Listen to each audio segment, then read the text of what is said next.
साधु और राजा की। बहुत समय पहले की बात है।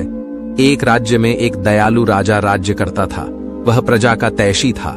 प्रजा का हित उसके लिए सर्वोपरि था। वह हमेशा इस प्रयास में रहता कि उसकी प्रजा को कोई समस्या, कोई परेशानी ना हो, सभी सुख चैन का जीवन बसर करें।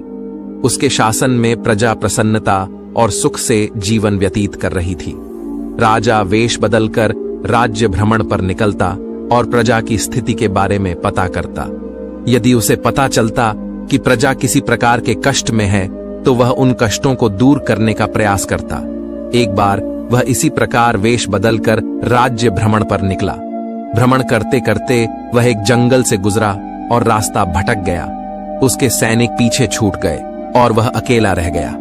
रास्ता ढूंढता हुआ वह एक स्थान पर पहुंचा। उसने देखा कि वहां एक कुटिया बनी हुई है। राजा को भूख लग रही थी, इसलिए उसने सोचा कि यहां अवश्य भोजन की व्यवस्था हो जाएगी। उसने अपने घोड़े को एक वृक्ष से बांधा और कुटिया में प्रवेश किया। वह एक साधु की कुटिया थी। एक साधु वृक्ष के नीचे आसन लगाकर बैठे थे। उनकी आंखें बंद थीं और वे ध्यान में लीन थे। राजा ने देखा कि उस स्थान का वातावरण बहुत ही सुंदर है।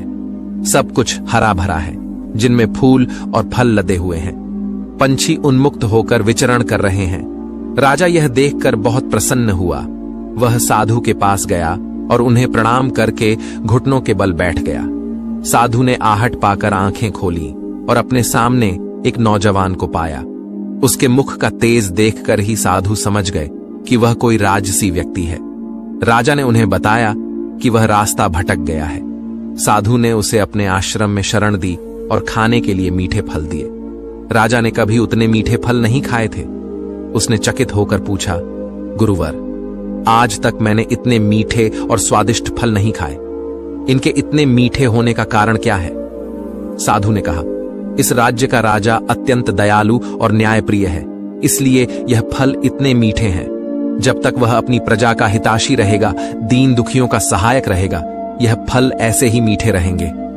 राजा को यह सुनकर बहुत आश्चर्य हुआ। उसके लिए इन बातों पर विश्वास करना कठिन था। जब साधु से आज्ञा लेकर वह लौटा तो उसने निश्चय किया कि वह इस बात का परीक्षण अवश्य करेगा। उसे अपने सैनिक मिल गए जो जंगल में उसे ढूंढ रहे थे। वह अपने राज्य वापस लौट गया। वापस लौटने के बाद उसने प्रजा पर जुल्म करना शुरू कर दिया। उसने किसानों का लगान दुगना कर दिया और प्रजा पर नाना प्रकार के कर लगा दिए। अब वह अपना धन भोग विलास में खर्च करने लगा और प्रजा की ओर से उदासीन हो गया। प्रजा पर अत्याचार बढ़ने लगे तो पूरे राज्य में हाहाकार मच गया। कुछ दिनों बाद राजा फिर जंगल में उसी साधु की कुटिया में पहुंचा। इस बार उसने देखा कि वहां का वातावरण भिन्न है। हर तरफ सूख चुके हैं, फूल मुरझा गए हैं, फल खराब हो चुके हैं। यह देखकर वह चकित रह गया। वह साधु के पास गया और उन्हें प्रणाम किया। साधु ने उसे खाने के लिए फल दिए। इस बार फलों का स्वाद खराब था। राजा ने साधु से इसका कारण पूछा। साधु ने कहा, इस राज्य का राजा पहले जैसा नहीं रहा। उसे प्रजा के हित का कोई ख्याल नहीं है। वह प्रजा पर अत्याचार करने लगा है। उसके प्रति प्रजा के मन में गुस्सा बस गया है, इसीलिए इन फलों का स्वाद खराब है। राजा साधु की कुटिया से अपने राज्य लौट आया। उसे साधु की बात समझ आ गई थी। अगले दिन से वह फिर से अपनी प्रजा का ध्यान रखने लगा। उसके बदलते ही फिर से प्रकृति ने अपना रंग बदला और हरी भरी हो गई।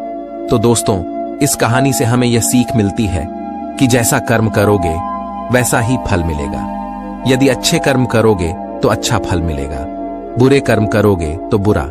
यदि हम किसी को नफरत देंगे तो बदले में हमारे जीवन में भी नफरत घुल जाएगी। इसलिए हमेशा सबका भला करें।